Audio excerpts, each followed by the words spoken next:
Bukan hanya kita yang diuji dalam ketaatan, tapi para sahabat juga diuji dalam ketaatan. Para sahabat juga kadang merasa lemah ketika nggak mengerti apa maunya Allah.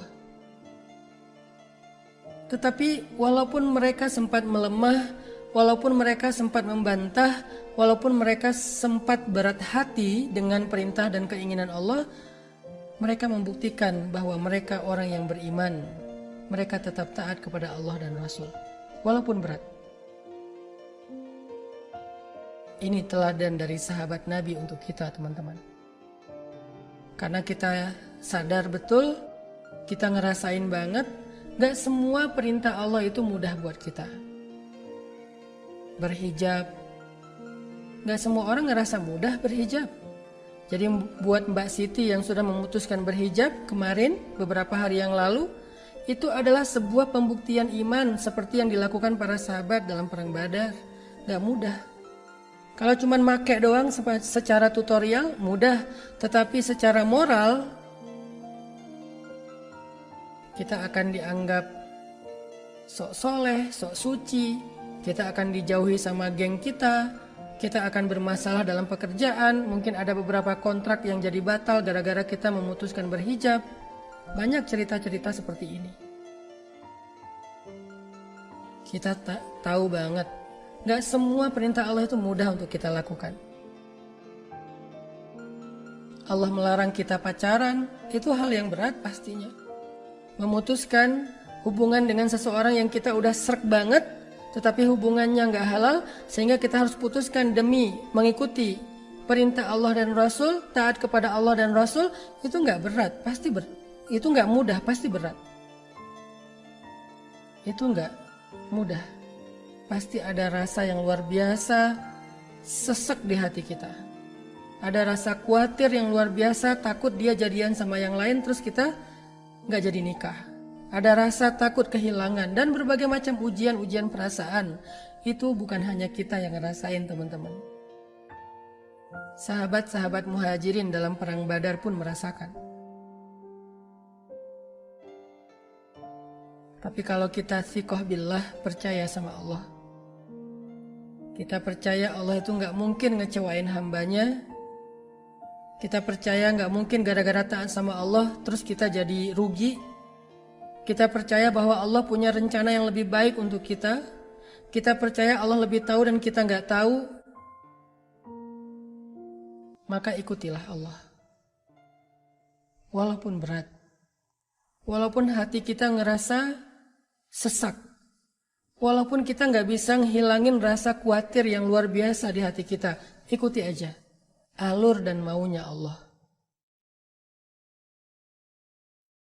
Itulah yang dilakukan oleh para sahabat.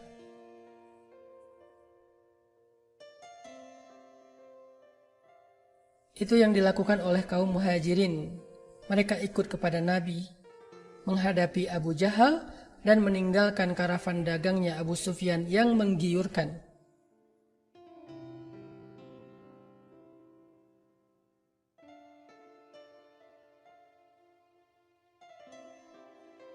Lalu apa yang terjadi setelah itu? Allah Subhanahu wa ta'ala berfirman di dalam ayat-ayat berikutnya, bagaimana Allah tunjukkan mukjizat-mukjizat besar kepada kaum muslimin dalam perang Badar. Sehingga mukjizat, miracle, keajaiban-keajaiban ini menjadi bukti bagi kita kalau kita memilih Allah, Allah akan tunjukkan keajaiban dalam kehidupan kita. Kalau kita walaupun berat hati mengikuti maunya Allah, nanti Allah akan tunjukkan keajaiban dalam kehidupan kita. Ini buktinya. Coba buka lagi surat Al-Anfal. Ayat 9. Paragraf berikutnya dari paragraf yang tadi kita baca. Apa kata Allah? إِذْ تَسْتَغِيثُونَ رَبَّكُمْ فَاسْتَجَابَ لَكُمْ أَنِّي مُمِدُّكُمْ بِأَلْفٍ مِّنَ الْمَلَائِكَةِ مُرْدِفِينَ. Ketika malam sebelum terjadi perang Badar, Nabi dan para sahabat sudah berhadap-hadapan dengan musuh mereka yang jumlahnya 3 kali lipat lebih banyak dari jumlah kaum muslimin, yang senjata mereka lebih lengkap daripada kaum muslimin, yang keahlian militer mereka lebih teruji daripada kaum muslimin. Kedua pasukan ini sudah berhadap-hadapan dan waktu itu kaum muslimin dalam keadaan khawatir kalau mereka akan kalah besok dalam peperangan. Mereka taat, mereka ikut Allah dan Rasul, tetapi tetap dengan rasa yang khawatir, berat hati, rasa takut terhadap musuh yang lebih besar. Walaupun dengan rasa yang berat itu mereka tetap taat. Maka pada malam itu Nabi beristighosah. Nabi berdoa dengan doa yang sangat panjang. Sampai Abu Bakar menemani Nabi dalam doa sepanjang malam itu. Ketika para sahabat dalam keadaan takut, Nabi berdoa sepanjang malam. Para sahabat desas-desus di antara mereka, bagaimana kita besok? Akankah kita bisa memenangkan peperangan ini? Mungkinkah kita mengalahkan pasukan yang lebih terlatih daripada kita? Mungkinkah kita mengalahkan pasukan yang 3 kali lipat lebih besar daripada kita? Banyak desas-desus yang membuat para sahabat gak tenang pada malam itu. Nabi berdoa kepada Allah. Nabi percaya ketika kita taat kepada Allah, Allah gak bakal ninggalin kita. Sehingga Nabi berdoa kepada Allah, Ya Rabbi, seandainya besok kami binasa, seandainya besok kami celaka di tangan musuh-musuh kami, maka aku khawatir setelah hari ini tidak akan ada lagi orang yang menyebut namamu di muka bumi, ya Allah. Tolonglah kami. Engkau maha penolong, engkau maha kuasa, engkau maha perkasa. Nabi terus meminta, mengiba, mengadu, curhat kepada Allah, menangis, sujud, doa sepanjang malam. Lalu Allah menjawab doa Nabi dengan kalimat, Anni, aku. Inilah saat terindah dalam kehidupan seorang hamba. Ketika Allah berbicara langsung kepada dia untuk menjawab doa-doanya. Kenapa Allah menjawab doa Nabi? Karena Nabi dan para sahabat pun menjawab panggilan Allah. Allah memanggil mereka untuk menghadapi Abu Jahal, bukan Abu Sufyan. Mereka taat, mereka penuhi, mereka ikut kepada seruan Allah. Sami'na wa ata'na, labbaika ya Rabbana. Kami penuhi seruanmu ya Allah. Sehingga karena mereka memenuhi seruan Allah, panggilan Allah, Allah pun menjawab panggilan mereka. Jadi kalau kita ingin doa kita dijawab oleh Allah, panggilan kita dijawab oleh Allah, telepon kita diangkat oleh Allah, japrian kita dirit oleh Allah, curhat kita didengar oleh Allah dan direspon oleh Allah. Caranya, penuhilah panggilan Allah dengan ketaatan, walaupun ketaatan kita berat. Penuhilah panggilan Allah dengan ketaatan, walaupun untuk taat itu kita merasa berat hati.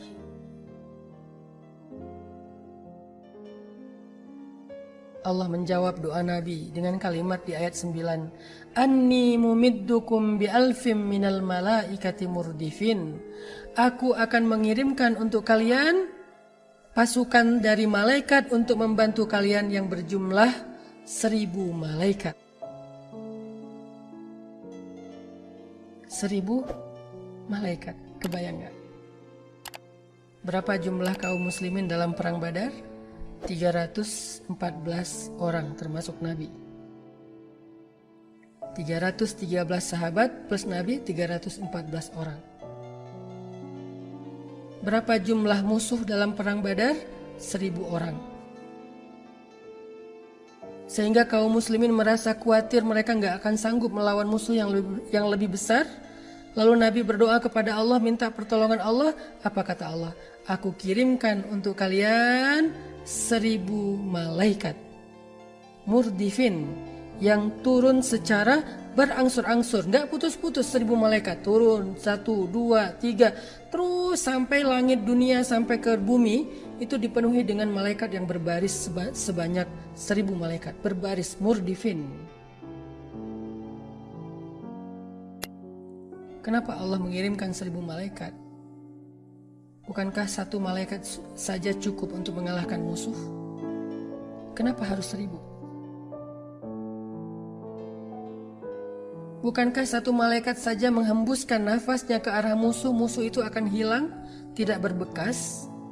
Karena ukuran malaikat yang sangat besar, apalagi yang dikirim ini bukan malaikat biasa tetapi malaikat prajuritnya malaikat yang mengikat kepala mereka dengan ikat kepala berwarna hijau, menaiki kuda-kuda berwarna putih dengan pedang cahaya. Mereka turun dari langit berbaris sebanyak 1000 malaikat. Kenapa harus 1000? Kenapa nggak cukup satu saja? Allah menjawab di ayat ke-10.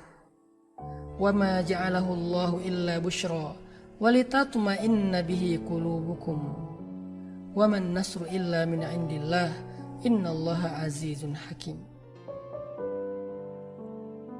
Allah ingin menenangkan hati orang yang beriman dengan melihat 1000 malaikat yang akan membantu mereka. Allah ingin menenangkan hati kaum muslimin yang sedang gundah, yang sedang khawatir, yang sedang takut, seolah-olah Allah pengen ngasih tahu gini, wahai kaum muslimin, sekarang jumlah kalian lebih banyak daripada musuh. Musuh 1000 orang, kalian 314 orang plus 1000 malaikat, berarti 1300-an orang. 1300 prajurit. Dan prajuritnya bukan hanya manusia, tapi malaikat yang tidak mungkin bisa dikalahkan oleh manusia seperti Abu Jahal. Sehingga jangan khawatir, jangan berkecil hati. Kalian gak sedikit, kalian banyak, jumlah kalian lebih besar daripada musuh. Itu yang Allah inginkan dengan angka 1000 malaikat. Walitatma'inna bihi qulubukum, untuk menenangkan hati orang yang beriman.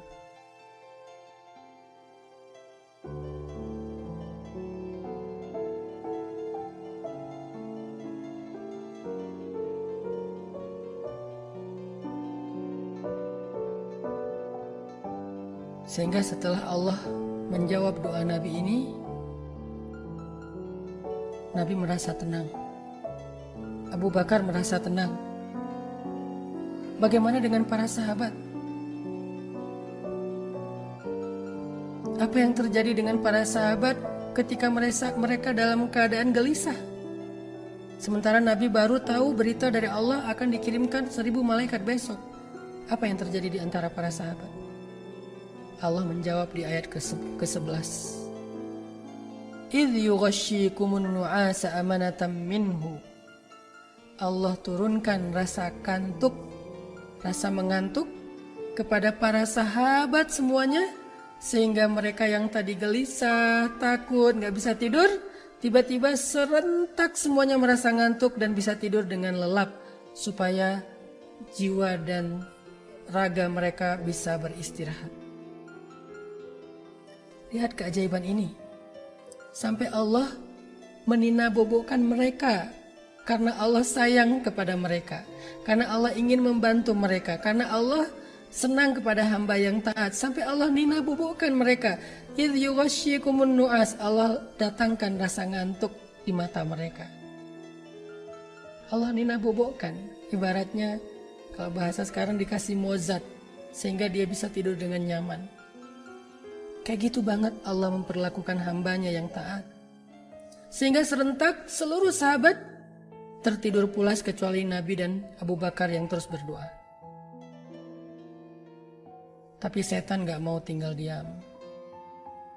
Setan terus ingin mengusik hati para sahabat. Ingin mengganggu kekhusyuan para sahabat. Ingin membuat para sahabat kacau barisannya dengan rasa gelisah yang luar biasa di hati mereka. Maka ketika setan melihat para sahabat semuanya sedang tidur lelap, setan pun datang ke dalam mimpi-mimpi mereka. Setan datang ke dalam mimpi-mimpi para sahabat. Sehingga hampir semua sahabat pada malam itu, bermimpi dengan mimpi basah sehingga mereka bangun dalam keadaan junub. Kerjaan siapa? Kerjaan setan. Walaupun gak semua mimpi seperti ini artinya kerjaan setan, tapi dalam konteks waktu itu setan yang ngerjain sahabat sehingga mereka hampir semuanya, sebagian dari mereka itu mimpi dan bangun dalam keadaan janabah, junub. Sehingga ketika mereka subuh bangun untuk mandi, mereka mendapati air kurang, nggak bisa dipakai mandi. Karena sumber air dikuasai oleh musuh, sehingga mereka kekurangan air. Mulai lagi keluh kesah. Ada yang mengatakan ini pertanda buruk. Bagaimana kita akan berperang, berjihad di jalan Allah kalau kita dalam keadaan najis dan kotor? Pasti ini akan jadi tanda-tanda bahwa kita besok akan ada masalah besar. Bagaimana ini, bagaimana ini? Ramai di antara para sahabat hanya gara-gara sebagian dari mereka itu bangun dalam keadaan junub. Kerjaan setan. Allah pun tidak mau membiarkan hambanya diusik oleh syaitan. Sehingga ketika mereka dalam keadaan bingung gak bisa mandi janabah, mandi besar, Allah jawab di ayat ke-11 kalimat berikutnya, wa yunazzilu alaikum minas sama'i ma'a liyutahhirakum bihi wa yudhhiba ankum rijzasy syaitan wal yarbita ala qulubikum wa yuthabbita bihil aqdam. Allah turunkan hujan pada waktu subuh itu. Keajaiban yang lain.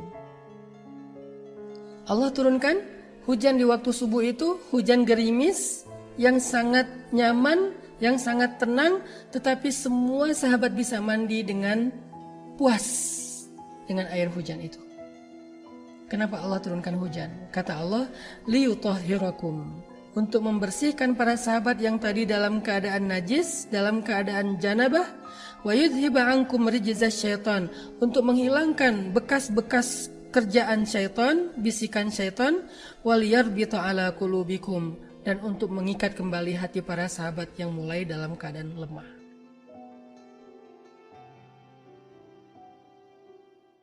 Ini keajaiban demi keajaiban yang Allah tunjukkan setelah mereka taat kepada Allah walaupun berat hati.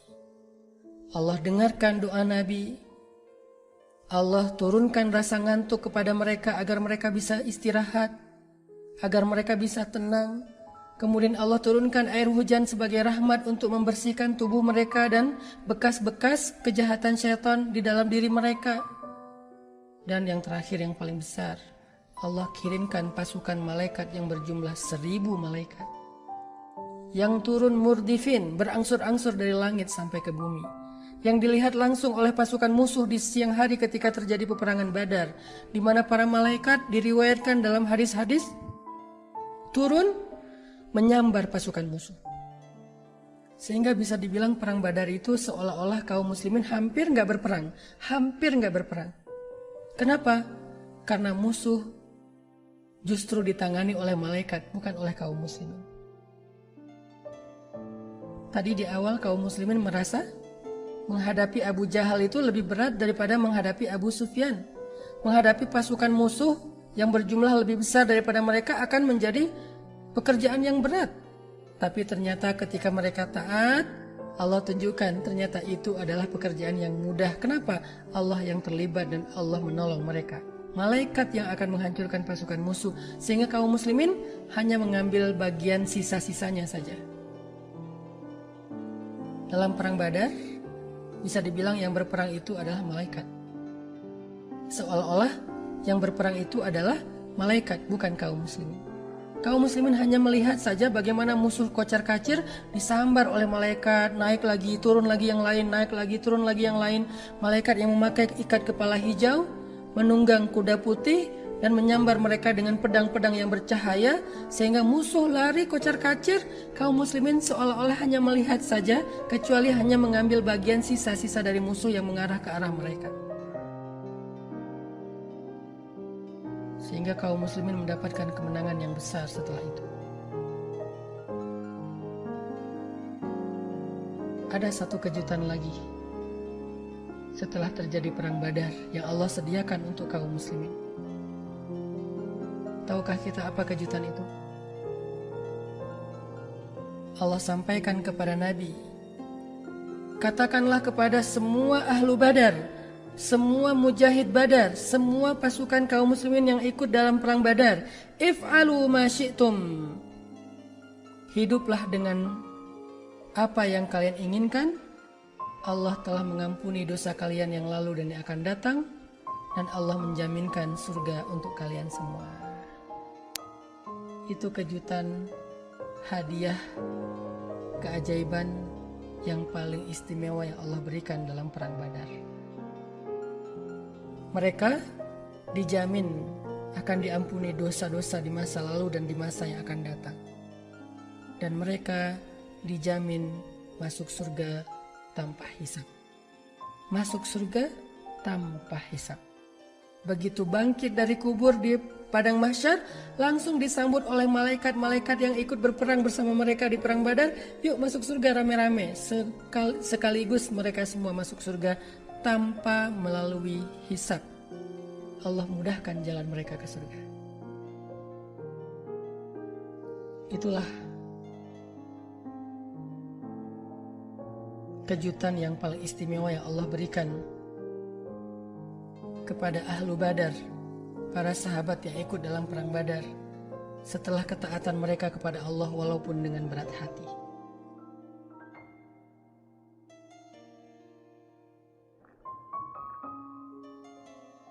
Kesimpulan dari kisah ini, teman-teman yang dimuliakan Allah, coba teman-teman buka Al-Quran surat Al-Baqarah ayat 216. Itulah kesimpulannya. Surat Al-Baqarah ayat 216. Apa kata Allah di ayat 216? Wa asa an takrahu syai'an wa huwa khairul lakum wa asa an tuhibbu syai'an wa huwa syarrul lakum wallahu ya'lamu wa antum la ta'lamun. Bisa jadi kalian membenci sesuatu, padahal itu baik untuk kalian. Dan bisa jadi kalian menyukai sesuatu, menginginkan sesuatu, padahal itu buruk untuk kalian. Dan Allah lebih tahu, sedangkan kalian tidak tahu. Itu kesimpulannya. Allah lebih tahu, kita nggak tahu. Allah lebih tahu apa yang terbaik untuk kita, walaupun kadang kita membencinya, sedangkan kita nggak tahu, kadang menyukai sesuatu, padahal itu buruk untuk kita. Jadi ikutilah maunya Allah, ikutilah syariat Allah, ikutilah kehendak Allah, ridho dan terimalah ketentuan Allah dalam kehidupan kita, walaupun ketentuan itu merasa berat di hati kita. Walaupun terhadap ketentuan itu, terhadap takdir itu kita merasa nggak nyaman di awalnya, ikuti saja dengan rasa sabar dan ridho. Nanti tunggulah, setelah itu Allah akan tunjukkan keajaiban demi keajaiban. Allah akan perkenankan doa-doa kita. Allah akan turunkan malaikat untuk membantu kita. Allah akan meninabobokan kita. Allah akan menenangkan hati kita. Allah akan menggenggam hati kita dalam kasih sayangnya. Banyak kejutan, dan yang paling istimewa, Allah janjikan ampun.